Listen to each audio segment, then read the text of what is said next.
Hey folks, Roland Martin here, and welcome to my YouTube channel. I've just recently had soldier surgery and I can't fish right now. So I'm getting my boat ready, I'm making turkey calls, I'm doing everything but fishing, and I got about 2 weeks of recuperation before my shoulder gets where I can fish. But in the meantime, I'm going to start talking about some really important things about bass fishing, and one of them, and I think so important, is the conservation of the catch and release and keeping the fish alive that you do catch. Whether it's in a tournament competition or whether it's just for fun and just taking pictures, so many people mishandle fish. They kill fish in the long run because of delayed mortality. There's all kind of problems with dealing with fish. Now you might look at and see and say, well, what does Roland know about fish? Is he some kind of a special biologist? Well, kind of. I'm kind of a biologist. When I went to school back years ago at the University of Maryland, my dad had me first in an engineering curriculum. And I didn't like engineering. He was an engineer. His father was an engineer. I had a great-great-grandfather that was John Erickson. He's the engineer that built the monitor for President Lincoln during the Civil War. And he also invented the screw propeller. But anyway, I come from a long line of engineers. So when I started school, Dad said, you got to be an engineer. Well, I'd applied to Oregon State University to become a fishery biologist. I got accepted to Oregon State University to become a fishery biologist. That's what I wanted to do. The only problem was I didn't have the money. So at the last minute, even though I was accepted to go out to Oregon, I couldn't go. So I went to University of Maryland. That's where I grew up and that's where I lived at the time. And that's fine. I fooled with engineering for about a semester or so, and then I got into biological sciences. Finally got educated, and I kind of got into a position where maybe I'd become a wildlife biologist, but I never did. Tournament trail came along, the Army came along. I was an Army officer for a while. I did all kinds of things. I never was a biologist, but I did study it some. Okay. The second thing was I really had a meteorite kind of career early on in the early 70s with the Bass Angler Sportsman Society. And I bought a marina with all the profits that I had. My television show was starting up, so I bought the Roland Martin Marina. And one of the big things that I had in there was shiners. In the 80s, in 85, 86, 87, we had like 27 guides. We had full-time guides. We had part-time guides. We did over $300,000 a year for those 4 or 5 years in selling shiners. And it's shiners that we caught. I'd train the guys how to throw a cast net.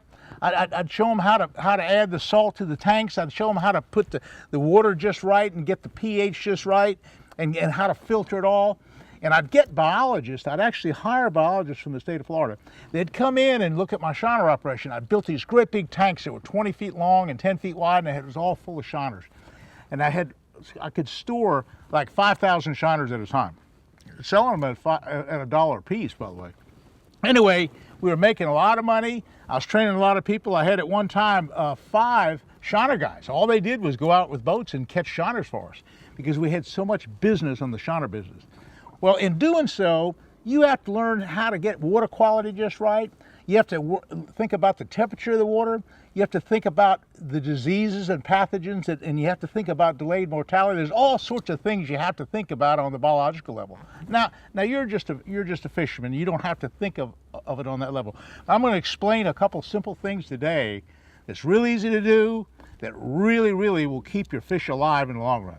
Okay, first of all, let's look at the live well itself. The live well is nice and clean. I've cleaned it real good. There's no diseases in there. I mean, it's pretty sterile and it's pretty clean. Okay, that's the first step. Okay, now one thing I learned in the shiner business, holding thousands of shiners alive, is salt. Now here's salt. Let me just explain. This is just regular rock salt. That's the kind of salt. Look, it's non-iodized and it's just salt like this. Okay, those crystals of salt have no iodine in them. What I like to do is throw, say, 2 handfuls of salt in each live well. Now, why do I do that?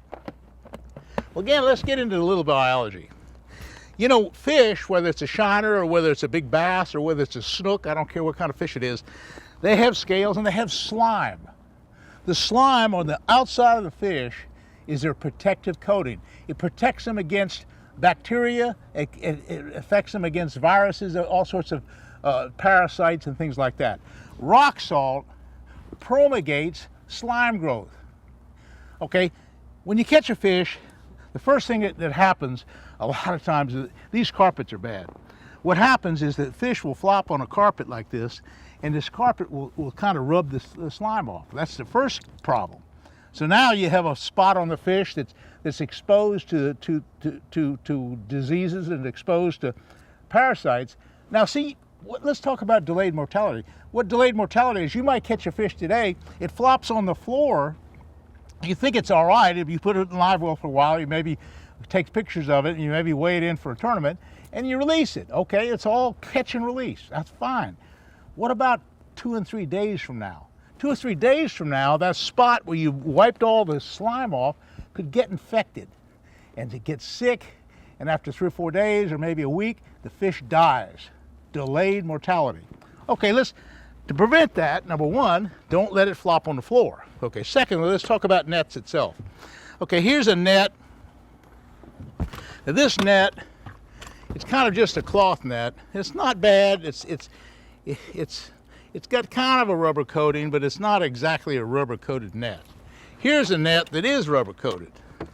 Okay, this net is different. This net has smaller little holes, and it has a rubber coating.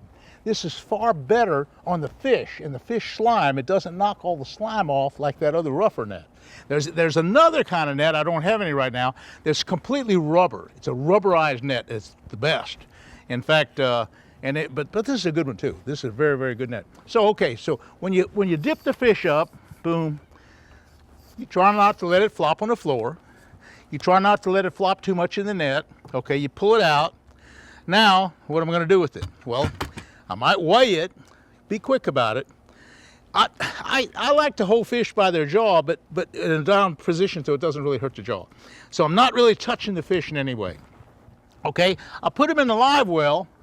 Boom, he's in the live well. There's a salt in there, and that helps promulgate the slime coat. It helps the slime coat. Okay, that's the first thing. Now, the second thing, of course, is aeration. This is the new nitro system. It's got all kind of switches. These are digital switches. All switches, I'll turn them on. Now you have a fill, a recirculate, and a pump out. Okay, when you hit the fill, there's a low, a medium, and a high. Okay, that's good. So you might want to fill it up quick. And then recirculate, you have a low, a medium, and a high. That's for each live well. Now what the recirculation has also, it has a venturi. And a venturi is a constricted area where it sucks air in and actually aerates as it recirculates. This venturi is sucking air into the whole system. It's adding oxygen and adding aeration. Okay, so you have a good live well system, and that's really, really important. Okay, now this boat has a really, really adequate aeration system. Now that's for a normal day. What about if it's hot summertime? What about if it's August? What about if the water temperature is 90 degrees? Is it adequate? Well, let me tell you a story. Let me tell you a story about in the late 90s. There was a big giant B.A.S.S. It's a Bass Angler Sportsman Society tournament. And I'm the favorite to fish because I ran the marina down the time. I was practicing all the time. I had all these fish located. So I had a really good chance to win. Not only win the tournament, but win for Angler of the Year that year, which actually I did win. Okay, what happened, I went out the first day and I had a dead fish. Now, I don't know why. It was hot. The water was hot. It was just bad weather. Okay, you get a 2-ounce penalty for a dead fish. I kind of argued with Ray Scott. I said, I don't think it's completely dead, but anyway, they counted it as a dead fish. And I said, well, I guess it won't make any difference. I'll win the tournament by enough that 2 ounces won't bother me. Second day, I got a good lead again. I'm back. I'm on the top of the tournament. Now, Ricky Klon is catching a lot of fish too, and he's up in the north end of the lake, and I'm in the south end of the lake. It's September, extremely hot. The water temperature is 92 degrees. I didn't have enough ice in the boat. That was another thing. I didn't cool the water enough. I didn't have good enough water quality. Whatever reasons, I didn't have all the right things together as far as keeping fish alive. I knew better because I'd been keeping shiners alive all the time. I knew that I could have cooled the water down with ice. I knew that I could have added more salt. I knew I could have gotten good fresh water. I probably could have avoided that dead fish. But anyway, I had a dead fish. Okay, the last day of the tournament came along. I pulled up to Uncle Joe's cut, a really good spot. I threw the worm out there, the first cast of the day, a great big giant one, about over 7 pounds hits. But he kind of gut hooked it a little bit. Well, anyway, normally when they're gut hooked, I can be real careful, leave the hook in, put them in a good aerated live well and with enough cool water and stuff. Okay, I can keep them alive all day. It was a hot day. I didn't have ice. I didn't have all the proper stuff, and that fish died. So now I have 2 dead fish. That's a 4-ounce penalty. Rick Clunn fished real clean. He didn't lose a single bass. I caught 2 ounces more bass than he did.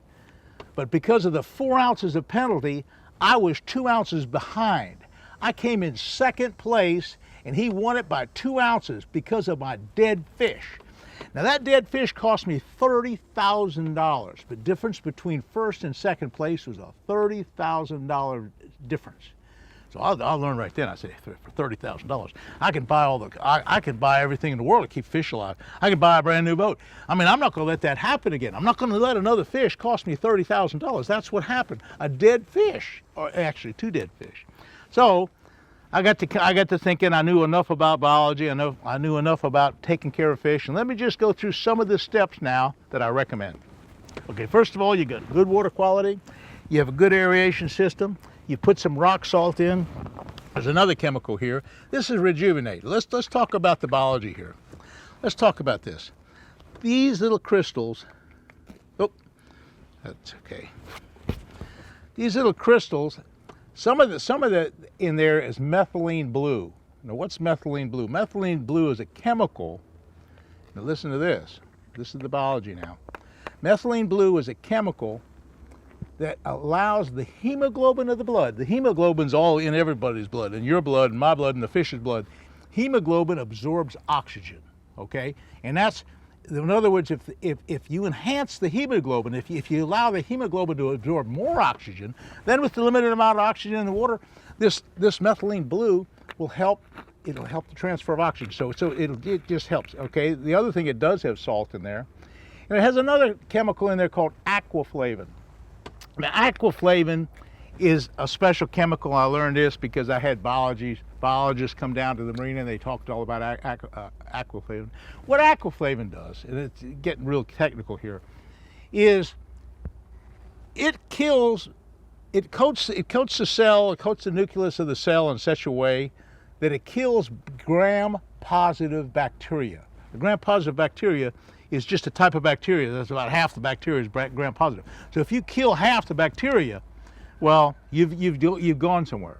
So that's what it does. And aquaflavin is really another good chemical. Okay, so and finally, the other thing that you really have to think about is I always carry extra ice. So it's a good idea to have extra ice in there, and I like to just cool it down just a little bit. Now, you don't want that 90-degree water. That 90-degree water will kill them. You get that water around 80, you're pretty good. Now let's go to the ultimate deal. Here's the ultimate deal. I got to show you the ultimate deal. You want to keep your fish alive? You want to never lose a fish? Here's the system, son. Here's what I do. I haven't lost a fish since. This is commercial oxygen. This is an oxygen tank that I get from a welding supply company, and I have a pediatric little regulator on here. Let's just turn it on for a second. I'm going to turn this on. Watch this. The needle come up. Okay, the needle came up. It's right now. It's got over 1,000 pounds of pressure in here. Let's turn the thing up to say an eighth to start with. And you put it goes it goes off. It goes a 32nd, a 16th, an eighth, a quarter. But I know that just roughly speaking, if I need some oxygen pretty quick, it'll come out of the stone. It's a pressurized system now. Okay, here's some water. I'm just going to show you what's going on here. Okay, I'm going to take this little stone. I'm going to put it down just for demonstration. I'm going to put it down underneath the water and I'll push it to the bottom. Now watch this. See those little bubbles coming up? You can see them coming up really good. Okay, I can turn That's plenty, by the way. That's an 1/8, and that's probably more oxygen than you need. When I really do most of my stuff, I'll turn it to a 1/16. Most of the time, I turn that thing to a 1/16. Now look at the bubbles. That's all the bubbles you need. Now that's not air, that's oxygen, and that's a whole different ball game than say just an aeration system. An aeration system's fine, and regular air is fine. But oxygen, if you notice, all the commercial guys, all the guys that run shiners for a living, they all have oxygen. You know, when you go back a little bit farther, we're talking about catch and release now. It wasn't always this way. There wasn't always catch and release. And I'll have to tell you the stories when I first started fishing the Bass Angler Sportsman Society tournaments back in 1970. There was no catch and release. We'd have a big old stringer of bass, we'd 5 or 10 bass, whatever the limit was. We'd pull them in just on a stringer, we'd throw them on the scale and weigh them, and then Ray Scott would throw them in a big old boat full of ice. It had ice in a big old aluminum boat, and he'd give them to charity. None of the fish were released alive. Well, I'd been a guide at Santee Cooper for years, and I'd been keeping my shiners alive and my minnows alive for the big stripers that I caught. So I had aeration systems, and I took an old live well. Well, it wasn't a live well. Back then, bass boats didn't have a live well. But in the old boat I had, it was like a storage compartment. Like this is a storage compartment. Anyway, I had a storage compartment, and I kind of put a pump in there, put some fresh water. This is 1970. And by that time, I had a Ranger boat. And so I'd come into the weigh-in in the second, and third, and fourth tournaments, and all my fish were on a stringer like everybody else's, but they were all flopping around alive. Every single one of them was alive. The other guys' fish were all dead anyhow because they'd put them in the ice chest and they didn't have a live well. So Ray Scott said, how are you keeping your fish alive? I said, well, I can keep all my fish alive because I have a live well. He said, what's a live well? There wasn't even a live well. Boats didn't have live wells. And so Forrest Wood was there. Forrest Wood said, hey, I can see that's working. You can keep your fish alive. I said, I sure can keep my fish alive. He said, let me see your system. So Forrest Wood back in 1970 looked at my system. He says, I can build a better one than that. And he did. Forrest Wood gets the credit for building an aerated live well on a Ranger boat because he took my basic design and made it a lot better and made it a really good live well. And so that's where live wells came from. And that's where catch and release came from. Because we finally realized that if you just keep killing all the bass in the system, you know, the recruitment's not there, the big bass just kind of go away. You know, there's so much benefit to a catch and release. Now, when I fish a tournament, it's amazing. The first thing I do when I catch a bass, I look at his mouth, and I look at all the tissue around the mouth. I'm looking for whether he's been hooked before. It's surprising that not all the big fish, but many of the big fish that I'm catching now, say in a tournament, or just say for fun, have been hooked before. And because of catch and release, that fish is being caught another day by another person, and that's the secret of catch and release, just being able to return them alive. So let's avoid delayed mortality. That's just a huge part of it.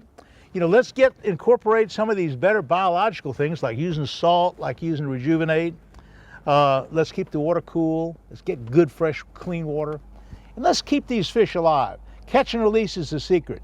So folks, hey, the next time you go fishing, I want to see you catch a big fish, but I want to see you release it alive. Well, that's my message, and I think we can get there. We can all do it, and conservation is a big deal for everybody. Hey, thanks for watching our YouTube, and I really get a lot of subscriptions now. Hey, hit that likes button. Boy, I appreciate it. We'll see you again soon.